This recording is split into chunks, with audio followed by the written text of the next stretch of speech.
punto de vista psicológico, emocional, y siempre concluíamos en que en Uruguay respecto a esos casos hay vacío legal. Y en realidad nuestra invitada, a quien ya saludamos y agradecemos su visita y presentamos, la doctora María Soledad de Franco, el año pasado, el 5 de agosto, presentó en el Parlamento un proyecto de ley que sigue estando a consideración de precisamente los parlamentarios, ¿no? Y es oportuno destacar que ella no procede de ninguna tienda política, no tenés actividad política. Claro, bueno, buen día, gracias por la invitación. Y sí, eso quiero aclarar, ingresó obviamente que a través de la bancada del Partido Nacional, porque era necesario que tuviera un soporte político para que ingresara efectivamente al Parlamento. Pero mi contribución y a lo que insto es a que se haga un proyecto de todos, porque en realidad a la hora de ser víctimas de acoso no se distingue en cuanto a tiendas políticas ni ningún otro tipo de consideración. Claro. Por lo pronto, Soledad, vale la pena ir entendiendo, digamos, este asunto desde los distintos puntos de vista, ¿no? Y por qué lo legal, donde hay en este país como un hueco, podemos decir, sería fundamental de que se lleve adelante la discusión y después la votación de la ley. Para empezar, hoy tenemos mucho más denuncias por acoso moral, por acoso laboral que años anteriores. Hoy las personas se están animando más a expresar esa situación tan dolorosa en su lugar de trabajo en relación a años anteriores. Sí, exactamente. Hay un fenómeno que es positivo que le llaman visibilización del problema. O sea, es un problema tan antiguo como el hombre mismo porque está íntimamente vinculado a lo que son relaciones de poder mal utilizadas, o sea, una parte abusa de su poder. Actualmente en Uruguay lo que está ocurriendo es que el Ministerio de Trabajo recibe cada vez mayor cantidad de denuncias, pero yo creo que no es cabal reflejo de lo que está pasando en la realidad. Me pasaban un dato acerca de BPS, la cantidad de funcionarios que concurren a consultas médicas por concepto de conflictiva laboral es muy alto, es un 47%, y me comentaba el médico que me pasaba este dato, que esa situación se daba de forma muy frecuente y había sido la cifra más reciente de 2015, y dentro de esa conflictiva laboral estaba el mobbing. Claro. Vos te dedicaste a estudiar el tema, más allá de tratarlo como abogada, recurriste a la experiencia de expertos de otros países, pero a su vez también apuntás tu proyecto a 3 áreas muy concretas que tienen que ver con la prevención, la corrección y la sanción, que en realidad en ese caso es donde decíamos hay vacío legal hoy en día. Exactamente.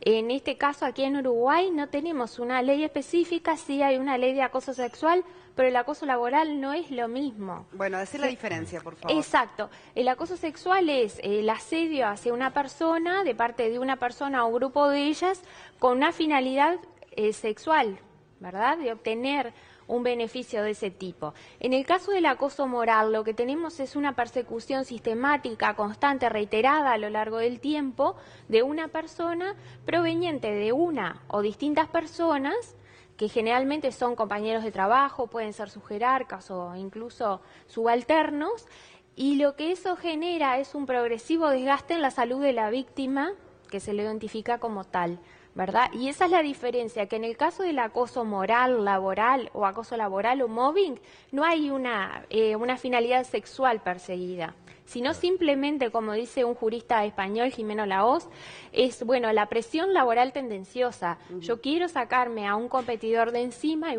¿de qué forma lo hago? Hostigándolo. Claro, le hago la vida imposible. Exacto. En definitiva, para en términos criollos. Sí. Ahora, algo interesante con respecto a lo que decía Federico, ¿no? Tú planteas una ley que tiene, diferentes características. ¿Cuál sería la ley ideal para este tipo de situaciones que además son tan difíciles de probar? Porque lo que siempre pasa cuando hablamos de este tipo de acoso, ya sea sexual, moral o laboral, es la falta de pruebas, ¿no? Exactamente. Es que aquí tenemos una dificultad muy grande en materia probatoria. Entonces, la ley lo que apunta es a facilitar la actividad de prueba a través de, por ejemplo, establecer una serie de indicios recogidos de forma indubitable por la doctrina y por la jurisprudencia, como forma de presunción simple. Es decir, que si yo soy un trabajador y me ocurren una serie de cosas que están establecidas en la ley de forma enunciativa, o sea, no de forma cerrada, no taxativa. Danos un ejemplo para Te pongo un ejemplo.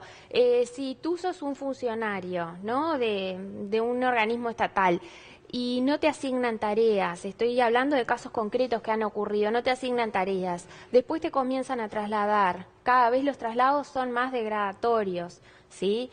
Sos sometido a insultos, después a procedimientos disciplinarios sumamente abusivos en los cuales, por ejemplo, la sanción no guarda proporción con lo que fue el acto reprochable. En esos casos la ley... El proyecto de ley, perdón, lo que entiende es que esa persona le bastará invocar esa serie de traslados, esa serie de insultos, en fin, como prueba, y ya se va a presumir que existe acoso en esos casos. Y va a ser el empleador el que va a tener que demostrar que no obedece a un acoso, claro, esa es situación. El empleador, no el que acusa. Vos también hablás de sanción. ¿Qué sí. tipo de sanción prevé este proyecto de ley? Claro. Dependerá también del caso, ¿no? De qué tipo de abuso se desarrolle. Exactamente. En el caso, actualmente les comento un poquito lo que existen. Hay varias sentencias en las cuales los jueces lo que establecen es la responsabilidad civil del empleador. Esto es que en los trabajadores privados el responsable es la empresa, sin perjuicio de que también en alguna situación lo pueda hacer el propio hostigador. Y en el Estado, por el artículo 24 de la Constitución, es el propio Estado el que responde por los actos de sus dependientes que causan acoso a un tercero. En el proyecto de ley, esta normativa constitucional, por supuesto, se reconoce, pero también responsabiliza económicamente, aunque a título, a mi juicio, simbólico, a las personas que participan activamente en el proceso de acoso. Porque yo lo que creo es que si seguimos con esta dinámica que se da, que es que cualquier jerarca acosa como se le canta en el Estado, que es el caso más paradigmático, ¿no? Y después el funcionario acosado inicia un juicio y es el Estado el que paga, en definitiva pagamos todos nosotros, y el acosador que actúa con dolo se la lleva de arriba.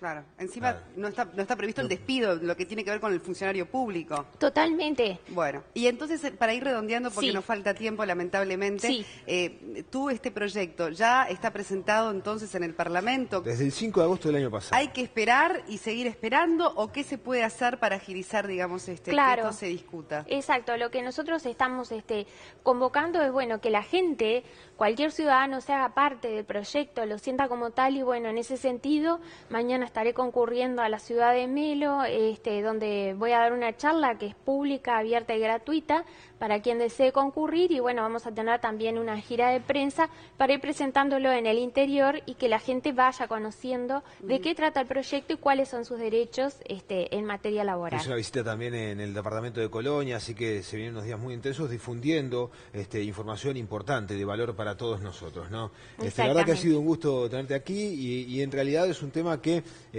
dependiendo los ritmos del Parlamento, que bueno, a veces sí, no además son muchos los puntos, pero no se los pueden abordar todos en esta oportunidad. Lo importante es que, bueno, se están haciendo cosas para que a nivel legal se encuentre una solución a esta situación terrible que viven muchas personas en nuestro país. Y yo le doy valor a lo que hizo María Soledad porque no surge de la política y sin embargo presenta un proyecto de ley con sensibilidad por lo que está ocurriendo en la sociedad. Muchísimas gracias. Bueno, hacemos una pausa.